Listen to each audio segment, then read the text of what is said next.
யானை பேரம் நடக்கிறது. அதிமுகவை அழிக்க டெல்லி சதி. தமிமுன் அன்சாரி குற்றச்சாட்டு. கடலூர் ஆட்சியரிடம் மனு அளித்த பின் பேசிய தமிமுன் அன்சாரி எம்எல்ஏ, குதிரை பேரத்தை தாண்டி யானை பேர அரசியல் நடக்கிறது என பரபரப்பு குற்றச்சாட்டு தெரிவித்தார். அதிமுகவை பலவீனப்படுத்த டெல்லியின் நீண்ட கால திட்டம் செயல்படுவதாக கூறிய அவர், புதிய அரசுக்கு குறைந்தபட்சம் 6 மாத அவகாசம் வழங்க வேண்டும் என்றார். பெரிய தவறுகள் நடந்தால் மட்டுமே கடும் எதிர்ப்பு தெரிவிப்போம் என்றும் தெரிவித்தார்.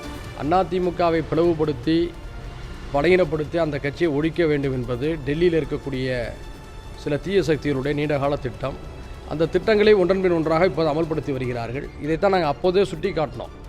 அதிமுக தலைமை தயவு செய்து எச்சரிக்கையாக இருங்க, உங்களுடைய அரசியலையும் உங்கள் கட்சியையும் அழித்து ஒழிப்பதற்கான வேலைகள் நடைபெறுகிறது, நீங்களே போய் மாட்டிக்கிடாதீங்கன்னு பலமுறை நாங்கள் சொன்னோம். திரு எடப்பாடியார் அவர்களிடம்னா பலமுறை பத்திரிகையாளர்கள் சந்திப்பின் மூலமாகவும் பொது நிகழ்ச்சிகள் மூலமாகவும் சொன்னோம், கேட்கலை.